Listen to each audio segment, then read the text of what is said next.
The front door had barely closed behind my son when I heard it. "Grandma, don't drink the lemonade Brittany left you." I turned so fast the glass bottle slipped in my hand. My 8-year-old grandson, who had never spoken a single word in his life, was standing in the kitchen doorway, looking straight at me. "She put something in it." My heart stopped. Why now? And what did he mean by that warning? I'm really glad you're here with me. Before I continue, please like this video, subscribe to the channel, and write in the comments what city you're watching from. I truly want to know how far this story travels. Does what happened next changed everything? That morning had started so normally that remembering it now feels almost cruel. Daniel and Brittany were rushing through the house with the restless energy of people who are afraid of missing something pleasant. Suitcases thudded down the stairs. Zippers rasped.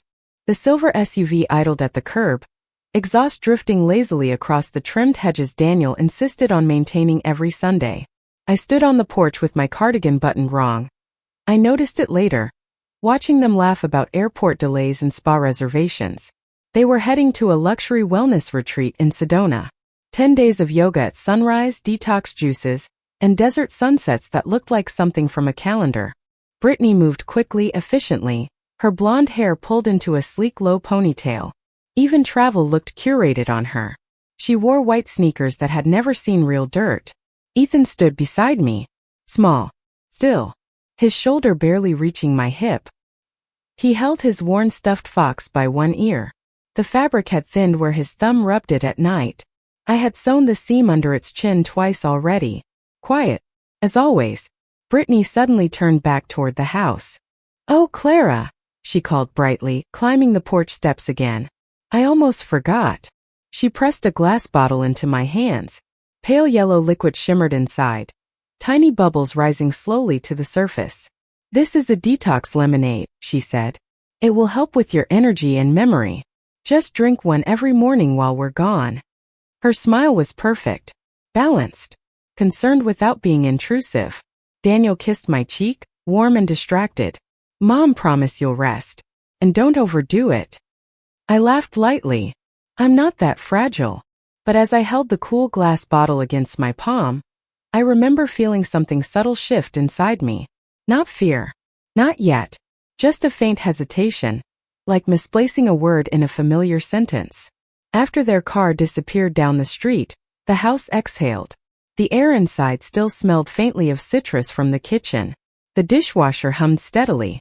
The neighbor's dog barked twice in irritation at nothing in particular. Sunlight spilled across the tiles in soft rectangles. Everything looked peaceful, normal, safe. I set the bottle on the counter and poured myself a small glass.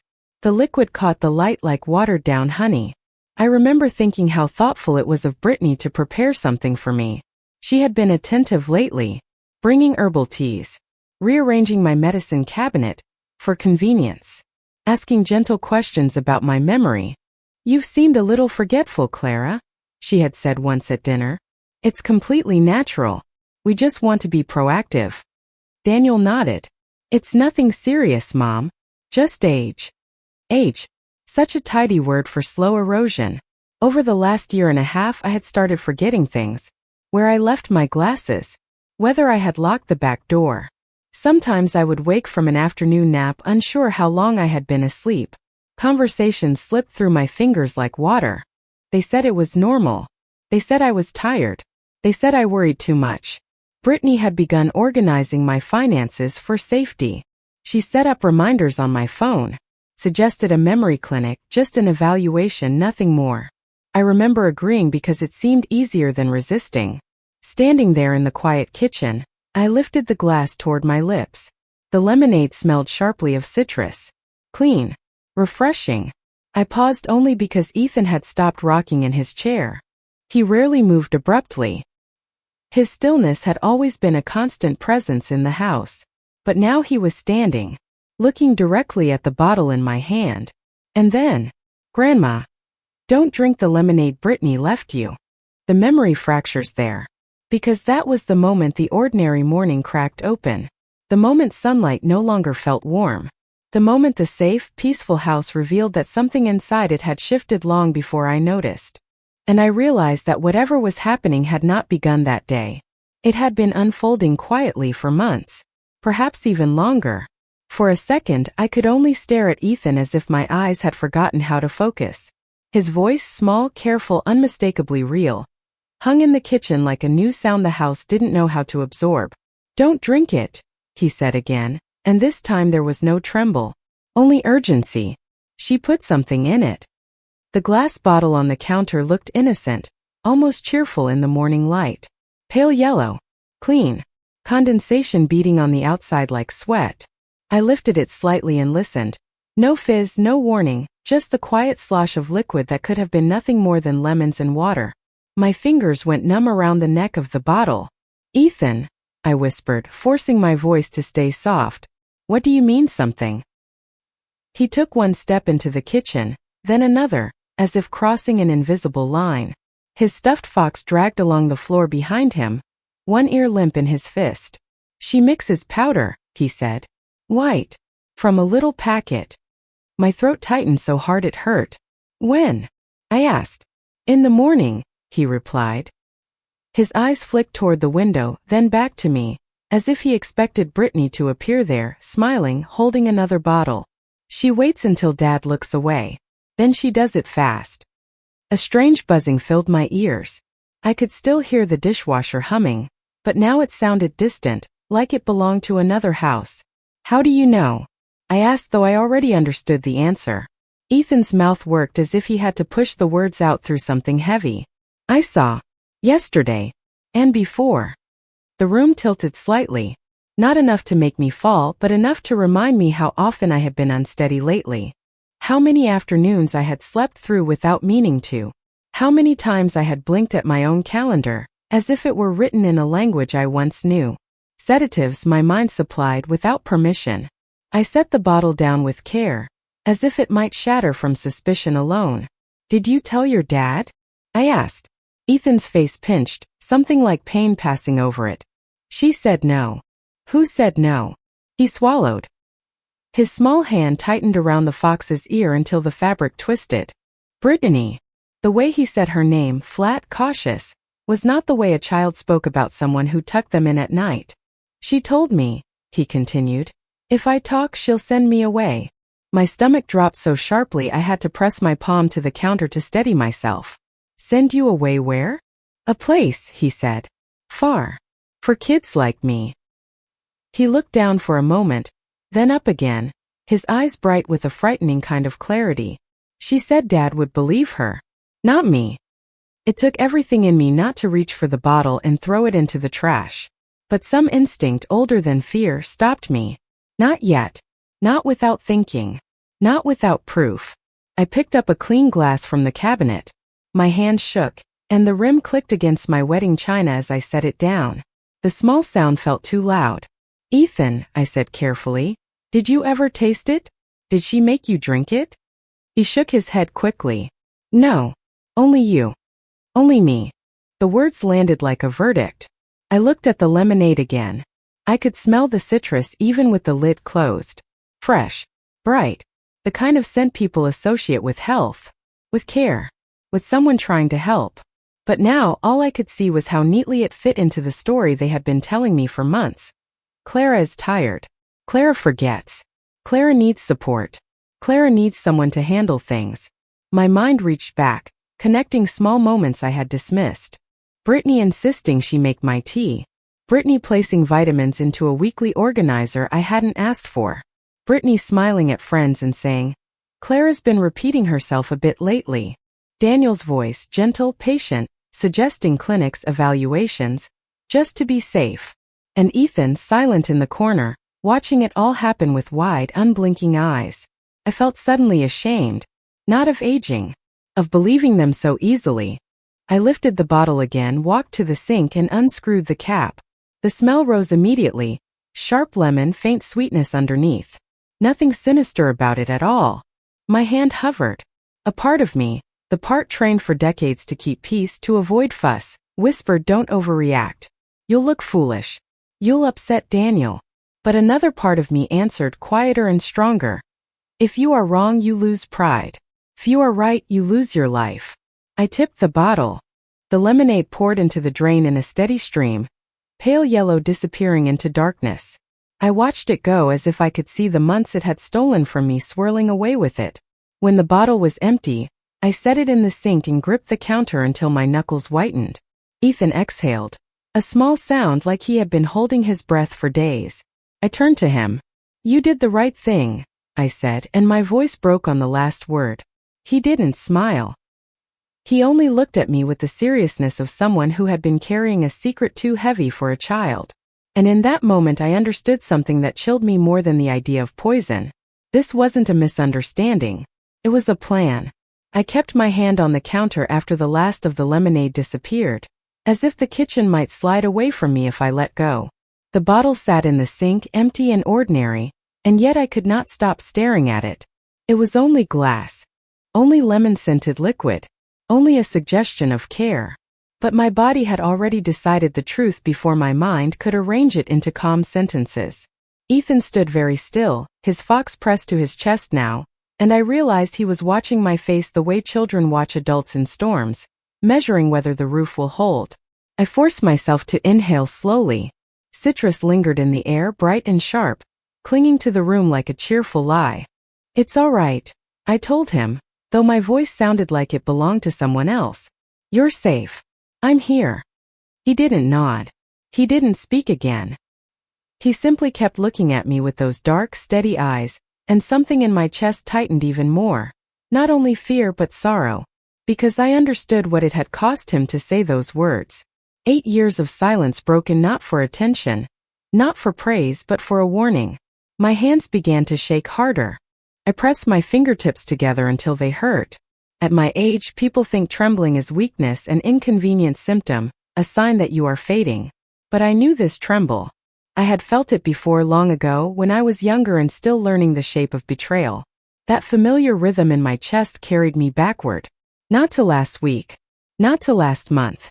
To the day Brittany first stepped into my life and rearranged it with a smile. Daniel brought her to Sunday dinner as if he were bringing home a prize he had already decided to keep.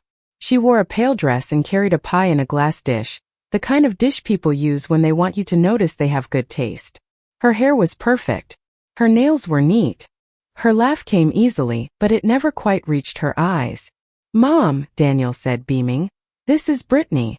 She leaned in and kissed my cheek as if we had known each other for years.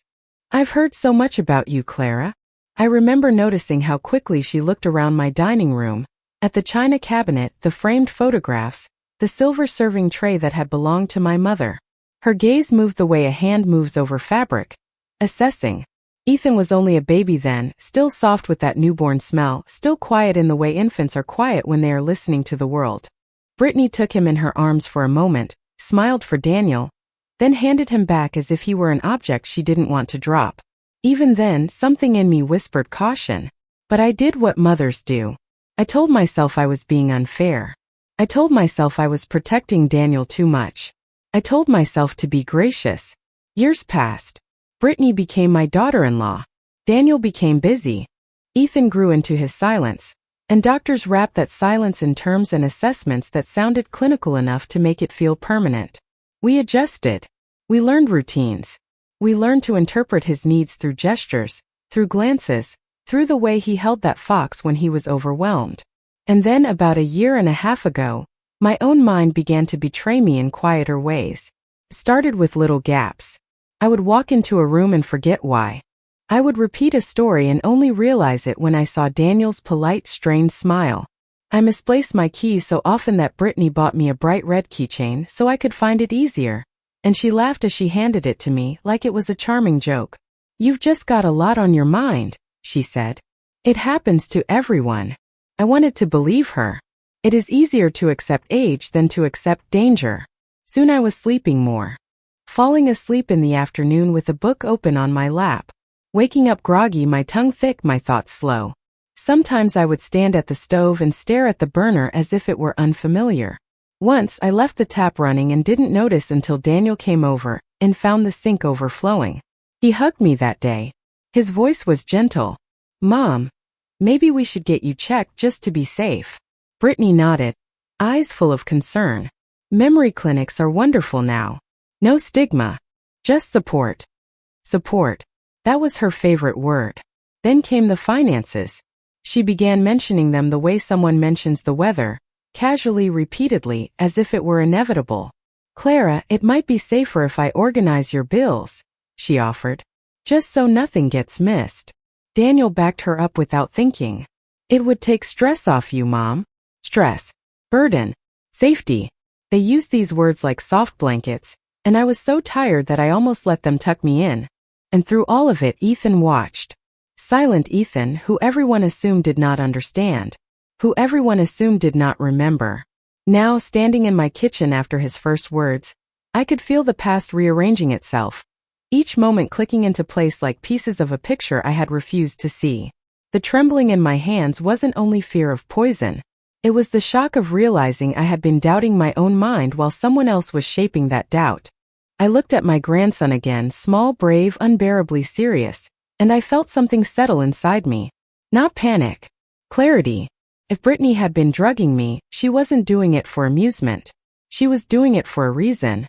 And whatever that reason was, it had been growing quietly in my home, right under the smell of lemon and the hum of the dishwasher. When I first met Brittany, she was charm itself, bright smile, soft hands, the kind of woman who knew exactly when to touch your arm to seem warm, and exactly when to step back to seem respectful. She arrived at my door with homemade pie the first time Daniel brought her, and she said, "I've heard so much about you, Clara," as if my son had been praising me for years. But Ethan, baby Ethan back then, went rigid in my arms the moment she leaned in. Not crying. Not fussing. Just a strange stillness that made my mother's instincts flare, and then, because I wanted to be polite, fade again. At first I blamed his diagnosis. The doctors were already using words like spectrum, and selective mutism, and sensory sensitivity. So it was easy to say, he's just overwhelmed. It's not personal. And yet, as years passed, he never warmed to her. He would hide behind my leg when she entered a room. He would press his face into my skirt, fingers twisting fabric as if he needed to anchor himself. Brittany would laugh lightly and say, "He's shy. It's kind of cute, actually." Cute. That word always bothered me. It made his fear sound like a decoration. The real red flags didn't arrive with drama. They arrived with small corrections. At family dinners, if I told a story, Brittany would tilt her head and interrupt gently, "Clara, that's not how it happened." Or, "No, you're mixing that up again." Always with a smile, always in front of someone else, so I would feel too embarrassed to argue. Once, when my neighbor Linda complimented my garden, Brittany said, "Clara hasn't been able to keep up with it lately. She forgets to water." "It's okay, age does that." I remember standing there with my pruning shears in my hand, stunned, because I had watered that morning. I could still feel the dampness of the hose on my palm. Daniel chuckled awkwardly, like a man smoothing wrinkles in a sheet. "Mom, she's just worried about you." Worried. That was the shield Brittany used for everything. Then came the drinks. I noticed it in the way you notice a draft in a familiar house, subtle, persistent. Brittany always offered to make my tea. Always insisted on something special for me. She arrived with little jars of powders and supplements, labels full of delicate script and promises. "Natural," she would say, pouring them into my glass. "So much safer than prescriptions." If I reached for the kettle myself, she'd step in quickly. "No, no, let me. You'll burn yourself. I've got it." When I objected, she would look wounded, as if my independence had insulted her kindness. And Daniel, my Daniel, would back her up without thinking. "Let Brittany help, Mom. She's good at this stuff." I began to feel outnumbered in my own kitchen. Around that same time, Brittany started bringing up assisted living in the most casual way, as if she were discussing paint colors. "There are beautiful places now," she said one afternoon while folding towels I hadn't asked her to touch. "Little cottages. Activities. Medical staff. It's like a resort." I laughed, trying to keep it light. "I'm not going anywhere." Brittany smiled. "Of course not. Not yet. But planning is smart. Daniel worries. And honestly, it would be safer." Safer. Every word was wrapped in safety. Every suggestion made me feel guilty for resisting. And through all of this, Ethan watched her with a kind of quiet vigilance I didn't understand at the time. He would stare at her hands when she stirred something into a drink. He would flinch when she reached behind him too quickly. He would go very still when she spoke, as if he were listening for the true meaning underneath her tone. I told myself I was imagining it. I told myself I was tired. I told myself that a good mother doesn't suspect her son's wife of anything terrible. But when Ethan stood in my kitchen and finally spoke, those small moments didn't feel small anymore. They lined up neatly, like steps, like a path someone had been guiding me down, slowly, politely, while I kept telling myself it was care. Ethan's shoulders loosened a fraction after I poured the lemonade away, but his eyes didn't. He kept watching me as if he still expected the floor to shift under us. I rinsed the empty bottle 3 times without thinking, as if water could erase what it had carried. My hands moved automatically, cap, rinse, shake, repeat, while my mind tried to stay calm enough to keep him calm. Come sit, I told him. He didn't move at first. Then slowly, he padded to the kitchen table and climbed into the chair closest to the wall. He held his fox tight, pressing its worn head beneath his chin like a shield. I sat across from him. Between us lay the quiet kitchen. The crumbs on the placemat, the faint citrus smell still hanging in the air, the soft mechanical hum of the dishwasher finishing its cycle. Ethan, I said, keeping my voice low, I need you to tell me everything you remember, not what you think I want to hear. Just what you saw. His lips parted. He hesitated. It was as if speaking required him to push against years of invisible pressure. She does it when Dad's busy, he whispered. When he's on his phone. Or when he's carrying bags. How many times? I asked. Ethan looked down at his fox. A lot. A lot. The word landed heavy. I forced myself to breathe in through my nose, out through my mouth, the way my own mother taught me when panic rose. I could feel it now, panic with sharp edges. But I also felt something else underneath it. Anger, clean and steady. Did she ever tell you to watch? I asked. He nodded once. She said, if I told you'd go away. My throat tightened. Go away where? To a place, he said again, the same word as before, but now I heard the fear beneath it. She said you're sick. She said you forget. She said if you forget too much, people take you. I closed my eyes for one brief second, because my mind immediately supplied Brittany's calm voice, her perfect smile, her gentle suggestions about support and planning. It had always sounded reasonable, responsible. Now it sounded like rehearsed persuasion. Ethan, I said carefully, did she ever tell you not to talk? His fingers twisted the fox's ear. She said it was our secret, he whispered. She said you'd be mad. She said Dad would be mad. She said I'd have to leave. My stomach turned. Why would you have to leave? He swallowed. Because I'm not supposed to talk. She said if I did, doctors would take me. And Dad would let them. The sentence was simple, but it explained so much that my skin went cold. It wasn't just that she had threatened him. She had built an entire world inside his head where silence was safety. And I, sitting in that kitchen, believing my own slow fog was age, had never seen it. I reached across the table slowly, so he wouldn't flinch, and covered his small hand with mine. You are not going anywhere, I said. And neither am I. He looked up. For a moment the child in him showed, uncertain, hopeful, desperate to believe. Then the seriousness returned. She's smart, he whispered. Yes, I said. I know. I stood and moved to the sink again, not because I needed to, but because I needed motion. My head felt too full. I kept thinking about the past year and a half, how often I'd woken from naps disoriented, how often I'd felt my thoughts moving as if through syrup. If there were sedatives in my body, it would explain almost everything. And if there were sedatives, it meant this had been happening while I smiled at my son, nodded at Brittany's concern, and questioned my own mind. I dried my hands, then reached for my phone. Grandma! Ethan's voice followed me, small, thin, frightened by my sudden purpose. I'm going to the doctor, I told him. Today. He stared. Dad said you worry too much. I turned back to him and forced my face to soften. Sometimes worrying is how we stay alive. He didn't answer. He just watched me, still measuring whether the roof would hold. At the doctor's office I spoke carefully. I did not accuse anyone. I said only that I'd been unusually tired, unusually foggy, and that I wanted full blood work, including anything that might explain sedation. The nurse tied the rubber band around my arm.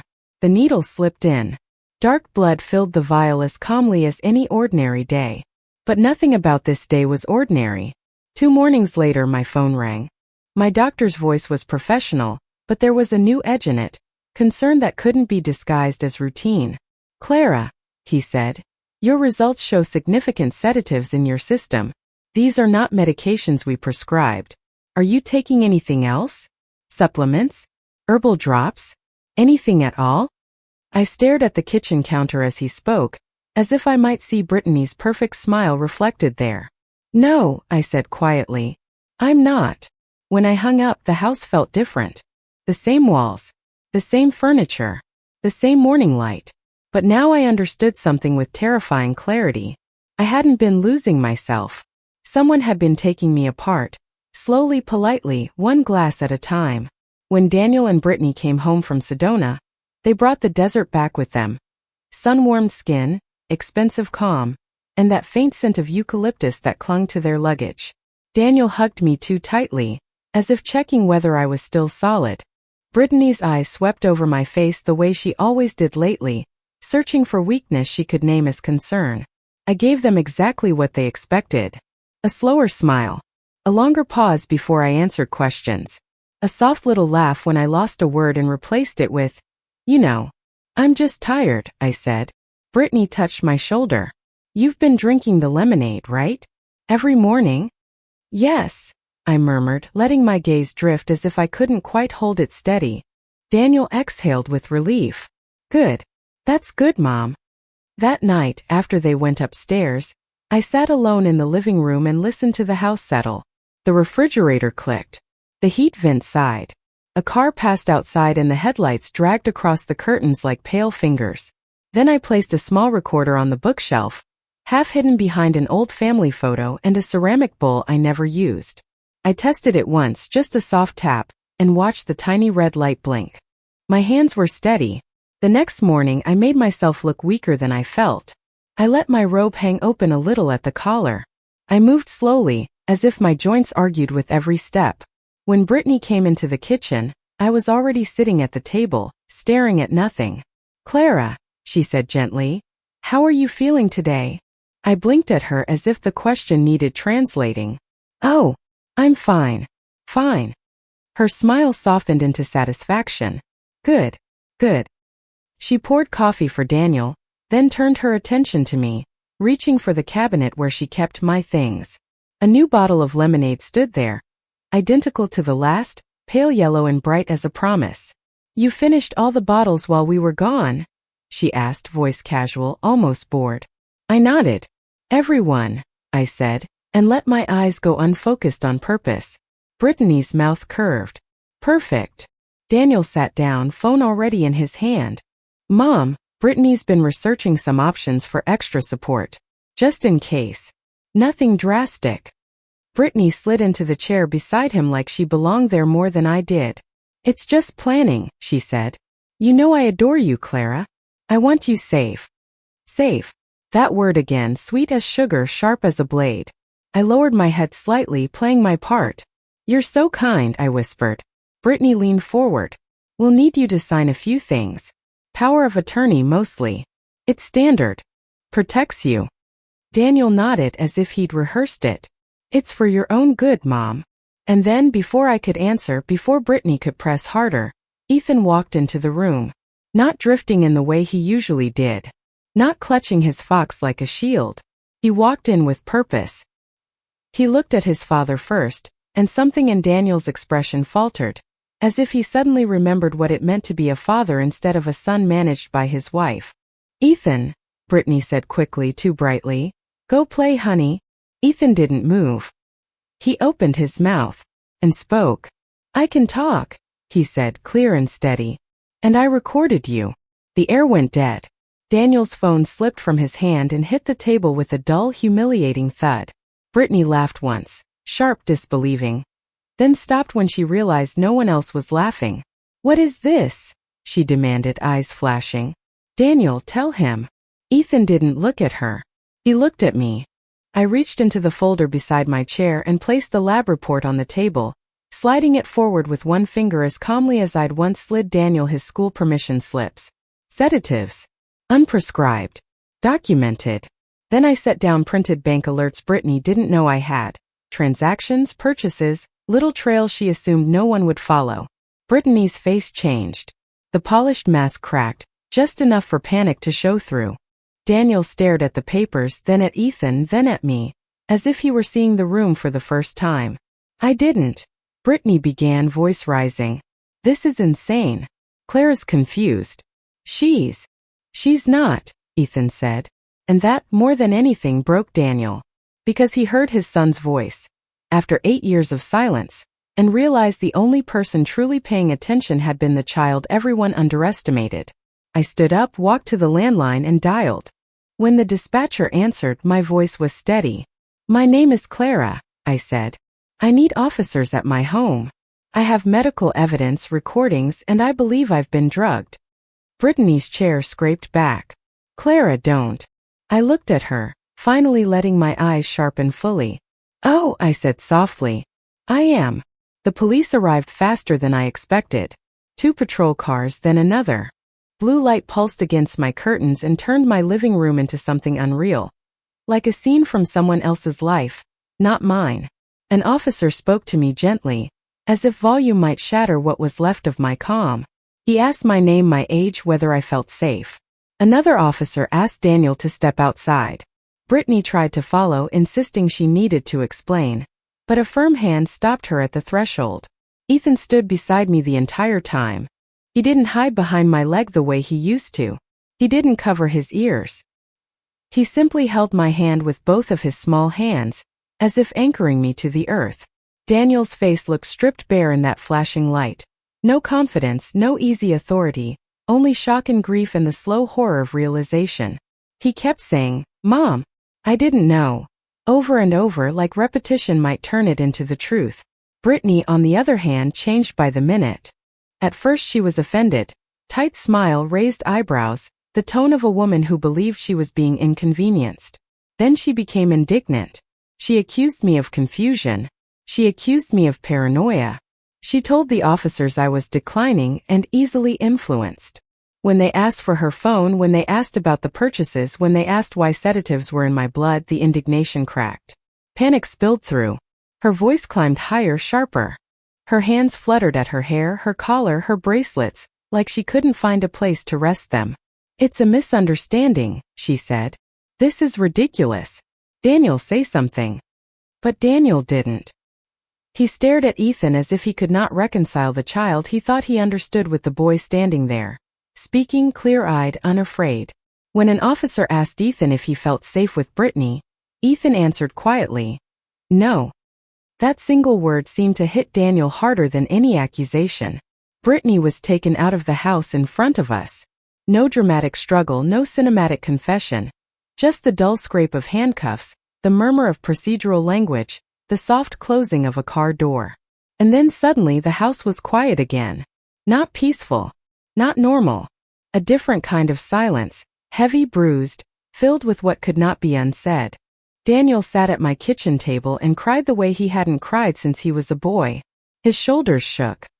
He covered his face with his hands, and I realized I was looking at 2 versions of my son at once. The child I protected and the man who had failed to protect me. I thought she was helping, he whispered. I thought you were just getting older. I wanted to comfort him. Instinct rose in me like reflex. Mothers smooth, mothers forgive. Mothers keep the family stitched together. But I couldn't do it the old way anymore. So I said only, you stopped looking. He flinched as if I'd struck him because he knew it was true. In the days that followed, the world narrowed to paperwork and phone calls and a constant, low trembling inside my ribs. Detectives came. Doctors repeated the same questions. I handed over the recorder. I handed over the lab results. I watched strangers carry my private life out of my home in neat folders. Ethan slept in the room across the hall from mine. The first night, he woke twice and padded into my doorway, wordless again. Not because his voice was gone, but because fear still clung to him like a second skin. I would sit up, pat the edge of the bed, and he would come in and curl beside me with his fox pressed to his chest. One morning as I stirred oatmeal at the stove, he said softly, almost to himself, "I thought you would drink it." I turned off the burner and knelt beside him right there on the kitchen floor. "I didn't," I told him. "Because you saved me." His eyes filled, but he didn't cry. He just leaned his forehead against my shoulder, and for a moment I felt the full weight of what had happened. How close we had come to losing everything without even understanding we were being led there. The relief did not feel like celebration. It felt like waking up on the edge of a cliff and realizing you had been walking in your sleep, and now you were finally fully awake. The trial did not feel dramatic. There were no gasps in the courtroom, no last-minute confessions that changed the air. Only documents, testimony, timelines, and the slow dismantling of something that had once lived at my dining table. The prosecutor spoke calmly about patterns, sedatives purchased online, financial research into assisted living placements, browser searches about guardianship laws. Words that once would have confused me now felt sharp and precise. Brittany sat very still while they read the evidence aloud. She looked smaller without her composure, less luminous, almost ordinary. When the recordings were played, her voice asking if I had finished the bottles, her voice describing me as declining, her voice telling Ethan not to speak, she kept her eyes forward. She did not look at Daniel. She did not look at me. Daniel testified. He admitted he had trusted her judgment more than his own mother's instincts. He admitted he had ignored the small discomfort he sometimes felt when she spoke over me, corrected me, managed me. "I thought I was helping," he said. The judge's expression did not change. Intent did not erase consequence. When the sentence was announced, 18 years, there was no satisfaction inside me. No triumph. Only a quiet exhale. 18 years is a long time. Long enough for Ethan to grow into a man. Long enough for Daniel to rebuild something that had been fractured at its core. Afterward, outside the courthouse, reporters waited. I kept my head down. I did not want to be a symbol of anything. I only wanted my house back. My mornings back. My mind back. Daniel did not move back home with me. The court required supervision and therapy before custody decisions were finalized. For a while, Ethan stayed solely with me. It was not presented as punishment for Daniel, but as protection for the child. The first night it was just the two of us again. I walked slowly through the house before locking the doors. The kitchen smelled faintly of soap and wood polish. No citrus. No powders. No bottles waiting on the counter like silent instructions. Ethan sat at the table, swinging his feet slightly. His fox rested beside his plate instead of clutched in his fist. "What do we drink now?" he asked. I smiled. "Tea," I said. "Just tea. I boiled water myself." I opened a fresh box of plain black tea bags. No additives. No supplements.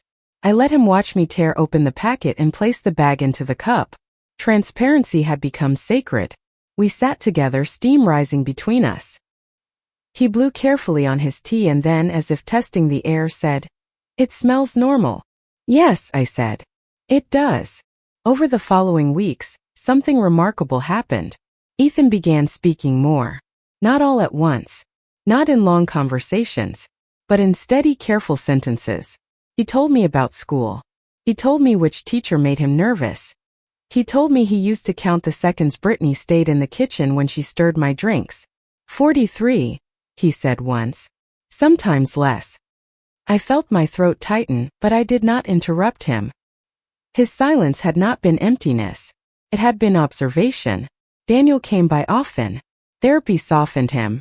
It stripped away the easy certainty he had worn for years. He listened more. He looked directly at Ethan when he spoke. One afternoon, Daniel sat across from me at the same kitchen table where everything had unraveled.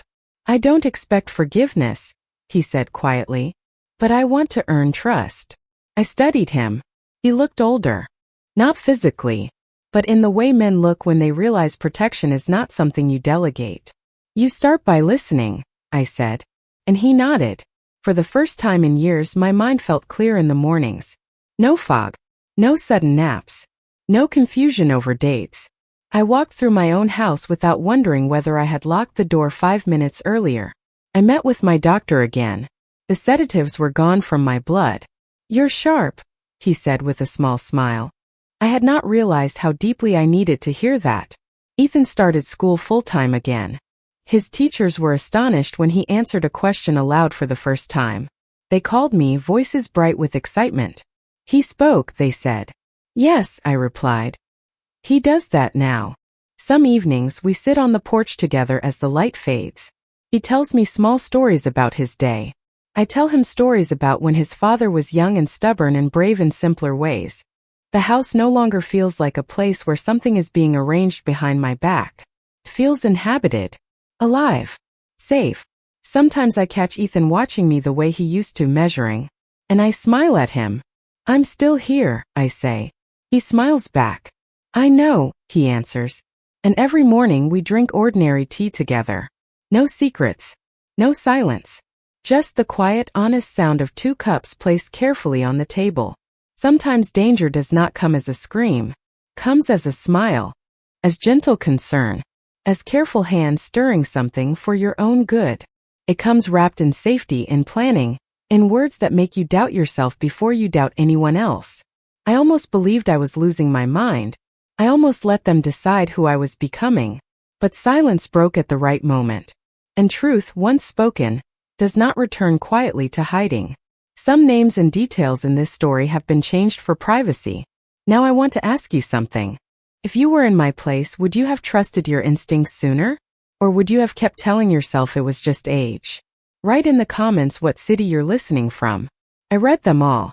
And if this story moved you, stay for the next one. Because sometimes the quietest voices save our lives.